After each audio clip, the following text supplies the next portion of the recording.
Students, आज का हमारा 15 चैप्टर है एक्स्ट्रा ऑर्डिनरी पीपल विथ डिसएबिलिटीज। अब एक्स्ट्रा ऑर्डिनरी पीपल कौन होते हैं? एक्स्ट्रा ऑर्डिनरी लोग, थोड़े से असाधारण या असामान्य। और डिसेबिलिटीज मतलब विकलांगता या अपंगता, मतलब कुछ ऐसे लोग हैं जिनके पास कुछ डिसेबिलिटीज थी, फिर भी उन्होंने असाधारण काम किए, एक्स्ट्रा ऑर्डिनरी वर्क किए अपने अपने फील्ड में। तो इस चैप्टर के अंदर हम पढ़ेंगे कि कौन कौन से वो महान लोग हैं जिनके पास बहुत सारी डिसेबिलिटीज भी थी, उसके बावजूद भी उन्होंने हमारे जो समाज है या फिर साइंस है उसके अंदर बहुत सारे ग्रेट वर्क किए हैं। तो चलिए शुरू करते हैं। There are considerable number of stories about people who were born with disabilities or fell victim or circumstances or faced an accident but didn't stop them from making a mark in their respective fields and motivating people around the world.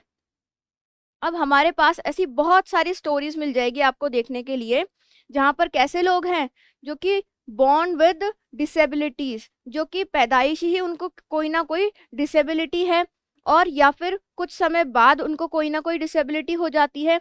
उसके बाद भी उन्होंने क्या किया, उससे आने वाले जो भी चैलेंजेस थे उन सभी को हंसी खुशी फेस किया, और उन्होंने अपने रेस्पेक्टिव फील्ड में बहुत ही ग्रेट वर्क किया पूरे वर्ल्ड के अंदर। Their stories are touching, nerve wracking and encouraging.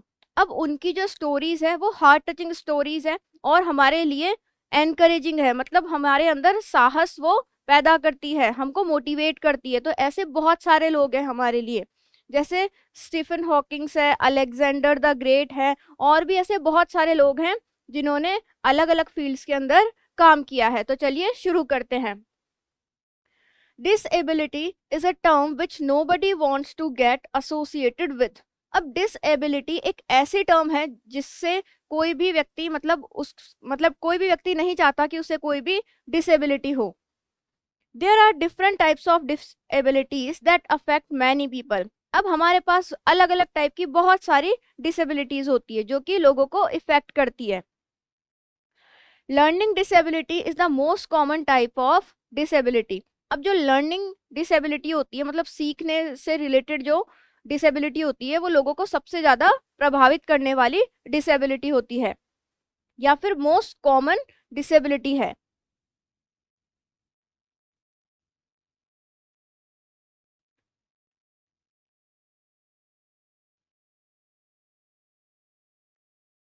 Learning disabilities include reading disabilities, writing disabilities, cognitive disabilities and speech disabilities. अब जो लर्निंग डिसेबिलिटी है उसके अंदर कौन कौन सी चीजें इंक्लूड होती है? एक तो होती है हमारी रीडिंग डिसेबिलिटीज, जिसके अंदर किसी पर्सन को पढ़ने के अंदर दिक्कत होती है। नेक्स्ट है राइटिंग डिसेबिलिटीज, जिसके अंदर किसी पर्सन को लिखने में दिक्कत होती है। नेक्स्ट है कॉग्निटिव डिसेबिलिटीज, कॉग्निटिव मतलब मेंटली, तो किसी किसी को मेंटल डिसेबिलिटीज होती है, मतलब सोचने समझने की जो क्षमता है वो उनकी इतनी ज़्यादा नहीं होती है। एंड स्पीच डिसेबिलिटीज, किसी को बोलने में दिक्कत होती है तो वो स्पीच डिसेबिलिटी होती है। This disability is also called dyslexia, और इस टाइप की जो डिसेबिलिटी होती है उसे क्या कहा जाता है? डायलेक्शिया कहा जाता है। डायलेक्शिया मतलब learning disability. If you are able to catch this problem at the right time and treat it, you can not only overcome this problem but can also leave many people behind who were competing with you. अब क्या होता है, अगर तुम्हारे को जो भी problem है उसे अगर सही समय पर पता कर लेते हो और उसका इलाज करवा लेते हो तो तुम क्या कर सकते हो, इस डिसेबिलिटी से मतलब दूर जा सकते हो या इसका प्रॉपर इलाज करवा सकते हो और ये पूरी खत्म हो जाएगी। और फिर क्या होगा, तुम सही तरीके से लाइफ जीने लगोगे, मतलब जिन लोगों को डिसेबिलिटी थी उनसे कहीं ज्यादा आगे तुम निकल जाओगे अगर इसका प्रॉपर इलाज तुमको मिल जाए तो। Knowing about such people will surely boost up your morale, morale मतलब confidence, and make you believe that you can also be like them by breaking the jinx. Jinx मतलब जो अभिशाप है या कोई अशुभ चीज है वो। तो ऐसे लोगों के बारे में तुम जानकर तुम क्या कर सकते हो, उनका जो कॉन्फिडेंस है वो बूस्टअप कर सकते हो और उन्हें बिलीव दिला सकते हो कि तुम ये जो तुम्हारे को बीमारी है या अभिशाप मिला है उससे तुम जीत सकते हो और उसको उसके अगेंस्ट जाकर मतलब उसको फेस करके तुम इसके ऊपर विन कर सकते हो, मतलब इस पे जीत हासिल कर सकते हो। अब यहाँ पर आपको एक पर्सन की पिक दिखाई गई है जो कि कौन है, Thomas Alva Edison. Some of the best examples of famous person with learning disabilities are Albert Einstein, Pablo Picasso, Tom Cruise, Leonardo da Vinci, Thomas Alva Edison, Mozart and Galileo। अब ये कुछ ऐसे फेमस पर्सन हैं जिनको कोई ना कोई disability थी। जैसे अल्बर्ट आइंस्टाइन है जो कि क्या थे, हमारे साइंटिस्ट थे। पाब्लो पिकासो है, ये हमारे एक बहुत अच्छे आर्टिस्ट थे। टॉम क्रूइज है, लिनार्डो दा विंसी है, थॉमस एल्वा एडिसन है, मोजार्ट है, गैलीलियो है। ये सभी के सभी लोग क्या है, एक फेमस पर्सनैलिटी है जिनको कोई ना कोई डिसेबिलिटी थी, फिर भी उन्होंने उस डिसेबिलिटी को मात दिया और अपने अपने रेस्पेक्टिव फील्ड में बहुत ही ग्रेट वर्क किया और अपनी कामयाबी हासिल करी। अब यहाँ पे आपको एक पिक्चर दिखाई गई है, ये किसकी पिक्चर है, यह है Pablo Picasso. Some of the best, नहीं, the list is endless and that is a proof in itself that nothing can stop you if you are sure about yourself। अब ये जो लिस्ट है ना इन लोगों की जिनको कोई ना कोई डिसेबिलिटी थी फिर भी उन्होंने अपने अपने रेस्पेक्टिव फील्ड में बहुत अच्छा काम किया, इनकी लिस्ट जो है नेवर एंडिंग है। मतलब बहुत सारे ऐसे लोग हैं जिन्होंने डिसेबिलिटी होने के बावजूद भी अपने अपने क्षेत्र में बहुत ही अच्छा काम किया है। और यह इस बात का प्रूफ है कि अगर तुम ठान लो किसी चीज को करने की तो तुम्हें कोई भी डिसेबिलिटी, कोई भी हर्डल तुम्हें कभी भी रोक नहीं सकती है। You must have self confidence so that you can overcome the problem. और तुमको क्या होना चाहिए, एक सेल्फ कॉन्फिडेंस होना चाहिए जिससे तुम दुनिया की कोई भी प्रॉब्लम हो, कैसी भी प्रॉब्लम हो, उससे ओवरकम कर पाओ, उससे लड़ पाओ, फिर उससे जीत पाओ।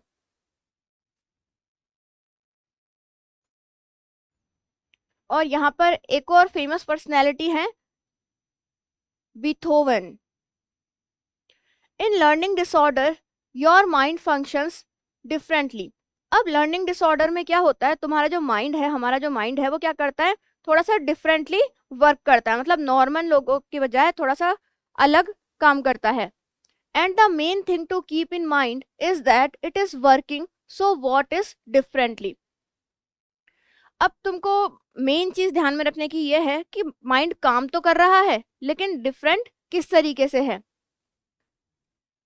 There are many other mental disabilities and physical disabilities like deafness और hearing disabilities। अब क्या है, हमारे पास बहुत सारी मेंटल डिसेबिलिटीज भी होती है, फिजिकल डिसेबिलिटीज भी होती है, जैसे कि डीफनेस हो गई, हियरिंग डिसेबिलिटी हो गई, मतलब किसी को सुनाई नहीं देता है, किसी को बोलने में दिक्कत होती है, विजुअल डिसेबिलिटीज और handicap that needs proper care and attention to. और कुछ लोगों को देखने में दिक्कत होती है, कोई हैंडीकैप होते हैं, मतलब किसी का हाथ नहीं होता या पैर काम नहीं करते हैं। इस टाइप से बहुत सारे लोग हैं जिनको कोई ना कोई डिसेबिलिटी है, उनको प्रॉपर केयर की जरूरत है और प्रॉपर अटेंशन की जरूरत है। The lifes of famous people inspire confidence in us. अब ये जो फेमस लोग हैं इनकी जो लाइफ है इसकी वजह से क्या होता है, हम इंस्पायर होते हैं, हमारे अंदर कुछ करने का कॉन्फिडेंस आता है। There are number of famous people whose lives are full of trials and tribulations। Tribulations मतलब समस्याएं, प्रॉब्लम्स। अब क्या होता है, यहाँ पर हमारे पास बहुत सारे ऐसे फेमस लोग हैं जिनकी जो लाइफ है उसके अंदर बहुत सारे स्ट्रगल्स हैं, समस्याएं हैं, फिर भी उन्होंने क्या किया, इन सभी से लड़ा और जीत हासिल करी। When we analyze the work of Albert Einstein in the theory of relativity, we do not realize that as a child, Albert Einstein was a very slow learner। जब हम ये अल्बर्ट आइंस्टाइन जो थे, एक बहुत ही ग्रेट साइंटिस्ट थे, उनके work को देखते हैं या उनकी जो थ्योरी ऑफ रिलेटिविटी थी उसको पढ़ते हैं तो हम ये बिल्कुल सोच ही नहीं सकते कि अल्बर्ट आइंस्टाइन बचपन में एक ऐसे बच्चे थे जिनको कोई भी चीज को लर्न करने में थोड़ी दिक्कत आती थी, मतलब बहुत ही स्लो लर्नर थे वो। This is not an isolated instance. और ये एक एकमात्र उदाहरण नहीं है, अकेला उदाहरण नहीं है, ऐसे बहुत सारे लोग थे। The annals of human history are full of examples of feats achieved by people who suffered from learning disabilities during their childhood. Annals मतलब रिकॉर्ड्स, और फीस मतलब डीड्स, मतलब किसी का वर्क। अब क्या है, ह्यूमन हिस्ट्री में ऐसे बहुत सारे रिकॉर्ड्स हैं, बहुत सारे ऐसे एग्जाम्पल्स हैं लोगों के जिन्होंने क्या किया है, अपने वर्क के अंदर एक मुकाम हासिल किया है, और उनको कोई ना कोई लर्निंग डिसेबिलिटी थी उनके चाइल्डहुड में, लेकिन फिर भी उन्होंने उसको मात दी और बहुत अच्छे काम किए। There are many famous people who have excelled in various fields in spite of their physical disabilities. अब यहाँ पर हमारे पास बहुत सारे फेमस लोगों के नाम दिए गए हैं जिन्होंने बहुत सारी फील्ड्स के अंदर, अलग अलग प्रकार की फील्ड के अंदर फिजिकल डिसेबिलिटी होने के बावजूद भी बहुत अच्छे काम किए हैं।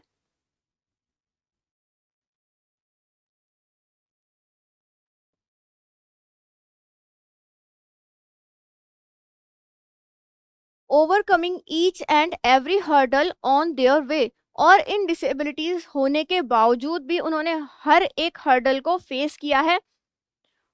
हर्डल मतलब कोई भी प्रॉब्लम या कोई भी मुश्किलें।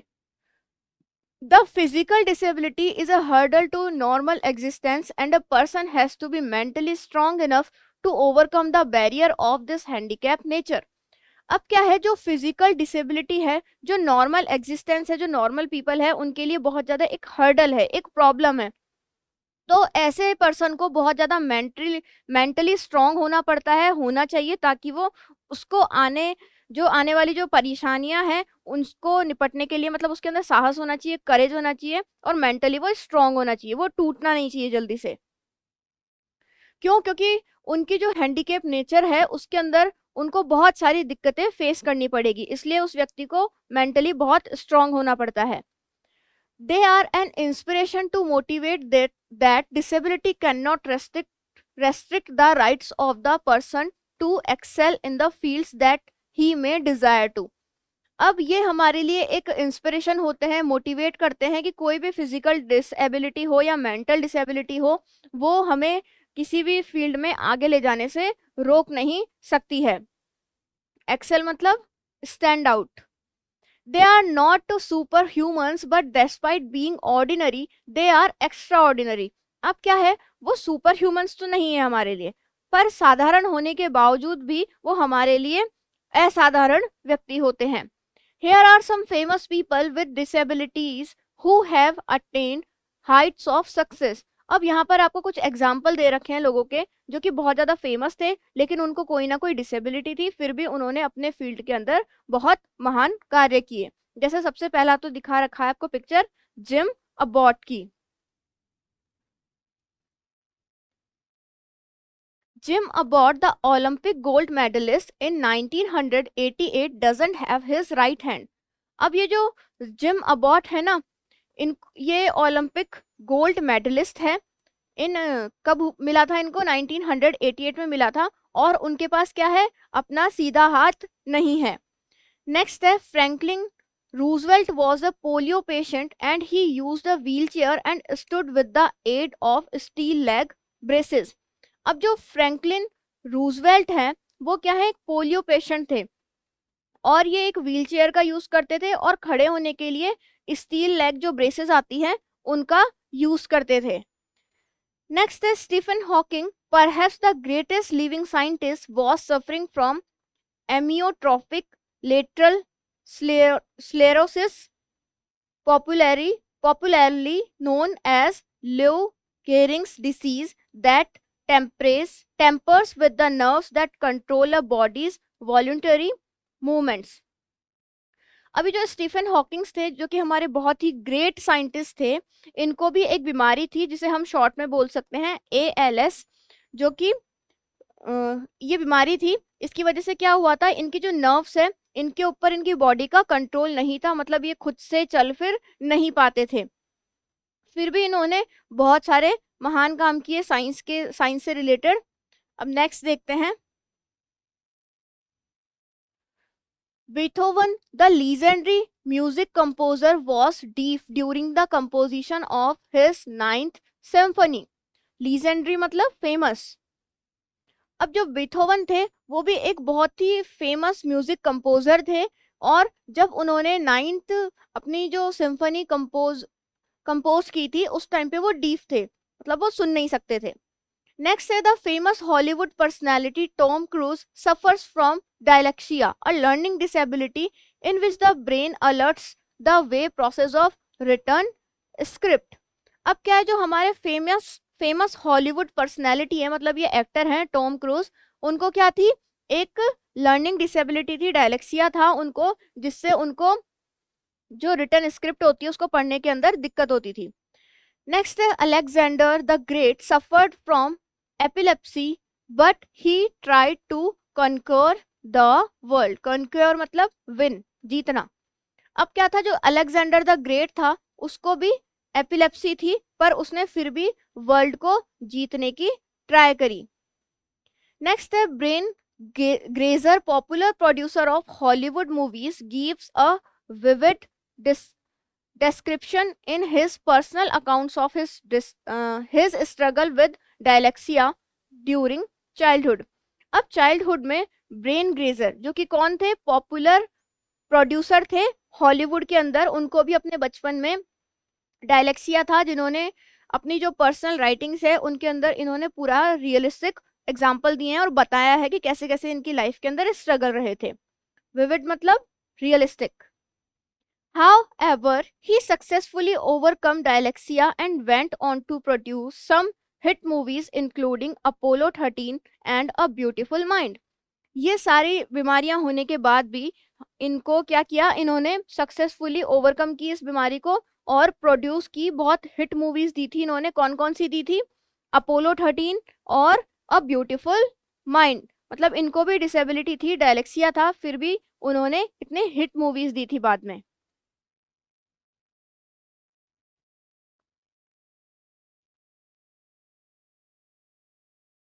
ये हमको जो पिक्चर दिखाई गई है ये टॉम क्रूज है, ये हॉलीवुड के एक बहुत ही फेमस एक्टर हैं, और ये हमारे स्टीफन हॉकिंग्स है जो कि बहुत ही ग्रेट साइंटिस्ट है.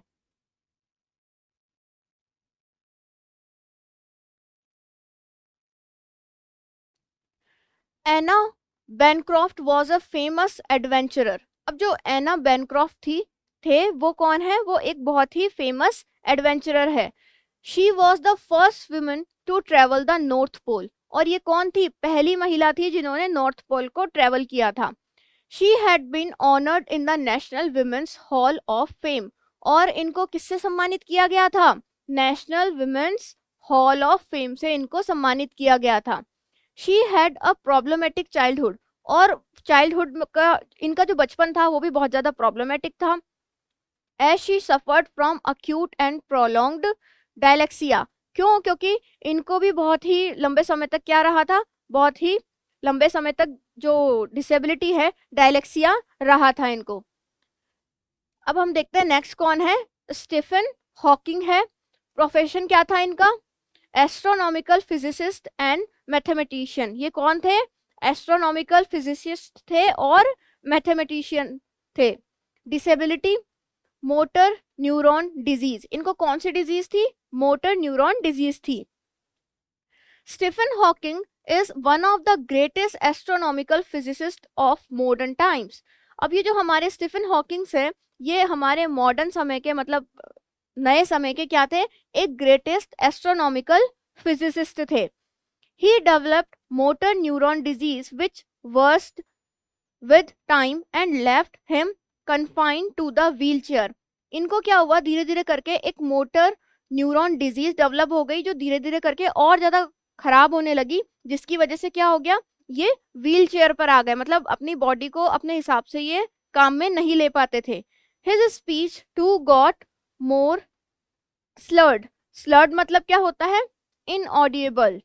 अब उनकी जो स्पीच थी, मतलब जो वो बोलना चाहते थे वो बोल नहीं पाते थे, सुनाई नहीं देता था लोगों को क्योंकि इतना धीरे बोल रहे हैं, या फिर उनको बोलने में बहुत ज़्यादा दिक्कत होती थी. Unfortunately, after an operation, he lost his ability to work altogether. और दुर्भाग्यवश क्या हुआ, इनका एक ऑपरेशन हुआ जिसके बाद इनकी जो एबिलिटी थी वर्क करने की वो भी चली गई।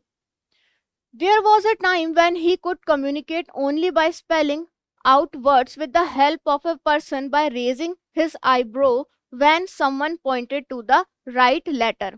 अब क्या हुआ, एक टाइम ऐसा आ गया, वो किस तरीके से कम्युनिकेट कर पाते थे, वो क्या करते थे, जैसे सामने पूरे जो अल्फाबेट होते हैं हमारे, ABCD जो होती है उनको लिख देते थे, फिर कोई पर्सन होता था वो ऐसे एक एक करके पॉइंट करता था और वो अपनी आईब्रो ऊपर करके बता देते थे कि हाँ ये वाला लेटर वो बोलना चाहते हैं। तो इस तरीके से एक स्पेलिंग बनाकर वो अपनी बात को कहते थे। After some time a specially designed computer program called Equalizer allowed him to communicate much better. फिर कुछ समय बाद क्या हुआ, जो हमारे साइंटिस्ट थे उन्होंने क्या करा, एक स्पेशली एक क्या किया, जिसका नाम था इक्वलाइजर कंप्यूटर प्रोग्राम था, उसको डेवलप किया, जिसकी वजह से ये थोड़ा बात करने लगे फिर, या कम्युनिकेट करने लगे। With the help of this system he has written a book and dozens of scientific papers. और इस सिस्टम की वजह से उन्होंने बहुत सारी बुक्स लिखी और डोजन्स ऑफ साइंटिफिक पेपर्स लिखे। अब नेक्स्ट आते हैं हमारे, जिनका नाम है अल्बर्ट आइंस्टाइन। ये हमारे अल्बर्ट आइंस्टाइन की फोटो है। प्रोफेशन है इनका एटॉमिक फिजिसिस्ट थे ये। इनको डिसेबिलिटी क्या थी, इनको डायलेक्सिया था। Einstein was the greatest mind of the 20th century. अब ये जो आइंस्टाइन थे वो हमारे 20th सेंचुरी के ग्रेटेस्ट माइंड थे, मतलब ये भी बहुत एक महान साइंटिस्ट थे। He could not speak till the age of 3, और वो 3 साल की उम्र तक बिल्कुल भी बोल नहीं पाते थे। Even as an adult, he found searching for words laboriously and had tough time with school work. और जब वो अडल्ट हो गए, बड़े हो गए, तब भी उनको, जब वो बात करते थे तो उनको वर्ड्स जो होते थे फाइंड करने में बहुत ज़्यादा मेहनत लगती थी, मतलब इजीली वो बोल नहीं पाते थे। और ये उनके जो स्कूल में जब वो वर्क करते थे वो भी उनके लिए बहुत ही टफ समय था।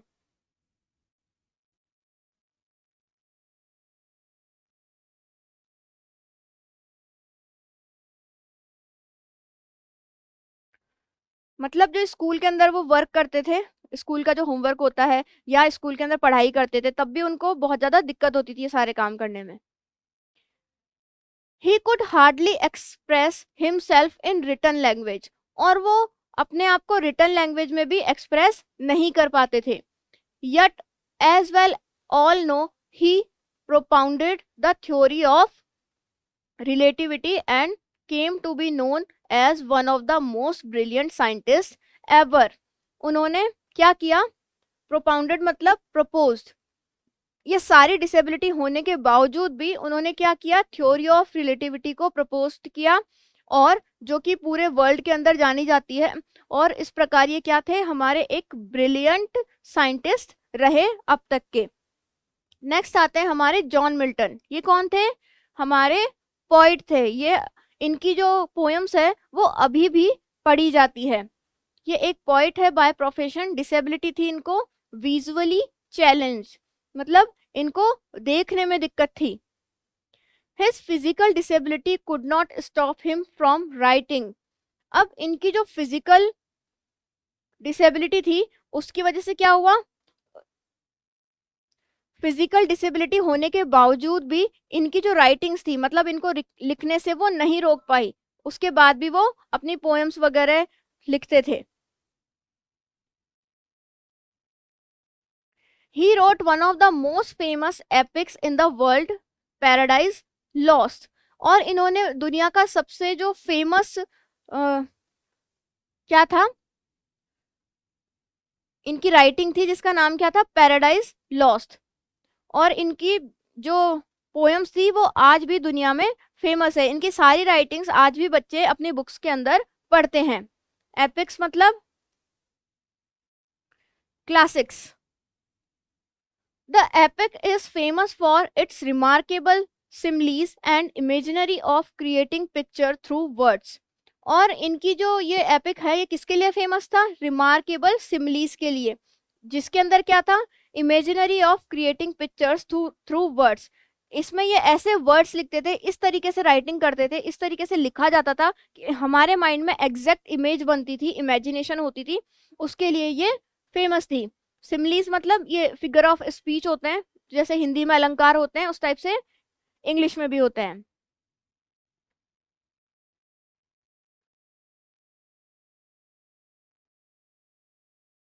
नेक्स्ट है हमारे केविन सॉन्डर्स। ये हैं हमारे केविन सॉन्डर्स। अब ये कौन थे? प्रोफेशन है इनका फेडरल इंस्पेक्टर थे, व्हीलचेयर एथलीट और पैरालंपियन। ये व्हीलचेयर एथलीट हैं और पैरालंपियन है, मतलब पैरालंपिक होते हैं जिसके अंदर जो कोई ना कोई फिजिकल डिसेबिलिटी होती है, वो लोग स्पोर्ट्स के लिए जाते हैं। डिसेबिलिटी थी इनकी paralysis. In a grain elevator explosion Kevin became paralyse from chest down. अब क्या हुआ, एक एक्सप्लोजन हुआ था, उसकी वजह से ये जो केविन थे ये क्या बन गए, अपने चेस्ट से नीचे वाला जो हिस्सा था पूरा इनका वो पैरालाइज हो गया था।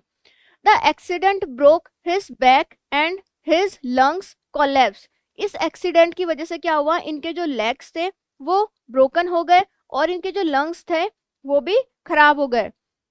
There was hardly any chance of his survival. और इनके सर्वाइवल का कोई भी चांस नहीं बचा था सब उस टाइम पे, मतलब ऐसा लग रहा था कि अब ये जीवित नहीं रह पाएंगे। How ever with faith courage and determination he became world champion wheel chair athlete. फिर भी क्या हुआ, इनका पूरा विश्वास था, इनका करेज था, साहस था, इनका डिटर्मिनेशन था, इनका दृढ़ निश्चय था, जिसकी वजह से क्या बने, वर्ल्ड फेमस चैंपियन बने और एक व्हील चेयर एथलीट बने। He also became the first person with a disability who was appointed to the US President's Council on Physical Fitness and Sports। और ये ऐसे पहले व्यक्ति बने जिनको अपॉइंट किया गया था कहाँ पे, US presidents council. US president council में इनको सबसे पहले ऐसे डिसेबल पर्सन को अपॉइंट किया गया था। कौन से फील्ड में, फिजिकल फिटनेस एंड स्पोर्ट्स के फील्ड में। He founded the wheelchair success foundation. और उन्होंने क्या फाउंड किया, व्हीलचेयर सक्सेस फाउंडेशन की उन्होंने स्थापना करी।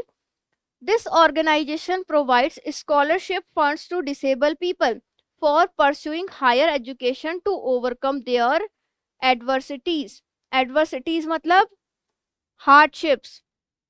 अब क्या था, ये जो ऑर्गेनाइजेशन था जिसकी इन्होंने स्थापना करी थी, ये क्या करता था, जो डिसेबल पीपल होते थे उनकी हेल्प करता था, उनको स्कॉलरशिप दिलाता था उनकी हायर एजुकेशन के लिए, ताकि वो जो अपनी समस्याएं हैं उनसे ओवरकम कर सके।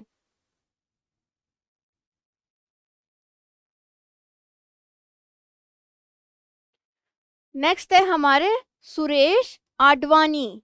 ये हमारे मिस्टर सुरेश आडवाणी हैं, उनकी पिक्चर है। नेम इनका सुरेश आडवाणी है, प्रोफेशन है इनकी ऑन्कोलॉजिस्ट। ऑन्कोलॉजिस्ट कौन होता है, a medical practitioner who diagnose and treat tumours. एक मेडिकल प्रैक्टिशनर होता है जो कि क्या करता है, जो ट्यूमर्स होते हैं उनको उनका इलाज करता है, उनको ट्रीट करता है। डिसेबिलिटी क्या थी इनको, poliomyelitis, an infectious viral disease that affects the central nervous system and can cause permanent paralysis। इसके अंदर क्या होता है, एक इन्फेक्शन हो जाता है, एक वायरल डिजीज है ये, जिसकी वजह से क्या होता है, इनका जो सेंट्रल नर्वस सिस्टम है वो काम करना बंद हो जाता है और परमानेंट पैरालिसिस हो जाता है। तो इस टाइप की डिसेबिलिटी इन सुरेश आडवाणी को थी। Dr. Suresh Advani has been in the wheelchair when he contracted polio at the age of 8। अब जो डॉक्टर सुरेश आडवाणी थे वो व्हील चेयर पर कब आ गए थे, 8 साल की उम्र में ही आ गए थे जब उनको पोलियो हो गया था। He faced many difficulties to pursue his dreams due to his disability। अब उन्होंने इस डिसेबिलिटी की वजह से क्या किया, बहुत सारी दिक्कतें फेस करी। क्यों, क्योंकि अपने ड्रीम को अचीव करना चाहते थे, जो चाहते थे। तो जब हम कोई भी बड़ी चीज अचीव करना चाहते हैं तो क्या होगा, हमको दिक्कतें तो आएंगी ही, और ये तो ऑलरेडी व्हील चेयर पे थे तो इसलिए इनको थोड़ी दिक्कतें ज्यादा फेस करनी पड़ी। But he never give up and became one of the prominent oncologist. पर उन्होंने कभी भी गिव अप नहीं किया और क्या बने, वो एक बहुत ही फेमस या मुख्य या प्रमुख क्या बने, ऑन्कोलॉजिस्ट बने। He is credited to start hematopoietic stem cell transplantation in India. और उन्होंने क्या किया, हेमाटोपियोटिक स्टेम सेल ट्रांसप्लांटेशन किया इंडिया के अंदर। He was honoured with Padma Shri in 2002 and the Padma Bhushan in 2012। और इनको पद्मश्री और पद्म भूषण से सम्मानित किया गया। पद्मश्री और पद्म भूषण हमारे जो इंडिया है उसके ग्रेट क्या है, एक बहुत ही नामी प्राइज होता है ये, जो कि इनको पद्मश्री तो कब मिला, 2002 में मिला, और पद्म भूषण कब मिला, 2012 में मिला। For his notable contributions in the field of oncology. और क्यों मिला इनको, इनका जो महान कार्य था उसके लिए, कौन से फील्ड के अंदर, ऑन्कोलॉजी डिपार्टमेंट में। He is the first oncologist in India to have successfully done a bone marrow transplant। और ये इंडिया के सबसे फर्स्ट ऑन्कोलॉजिस्ट थे जिन्होंने सक्सेसफुली बोन मैरो ट्रांसप्लांट किया था। तो हमारे जो चैप्टर है ये यहीं पर फिनिश होता है। अब देखते हैं हम इसके tick the correct option. First है हमारा, nobody wants to get associated with disability. कोई भी व्यक्ति क्या है, डिसेबिलिटी से एसोसिएटेड नहीं होना चाहता। नेक्स्ट है, learning disability is also known as dyslexia. Learning disability को किस नाम से जाना जाता है, dyslexia. Alexander the great suffered from epilepsy. जो अलेक्जेंडर द ग्रेट थे वो कौन सी बीमारी से पीड़ित थे, एपिलेप्सी से। नेक्स्ट है, Stephen Hawking was suffering from motor neuron disease. जो स्टीफन हॉकिंग्स थे वो कौन सी डिजीज से, मतलब उनको कौन सी डिजीज थी, तो उनको थी मोटर न्यूरॉन। नेक्स्ट है, the famous oncologist suffering from poliomyelitis was Suresh Advani. तो हमारा ये जो चैप्टर है ये यहीं पर फिनिश होता है।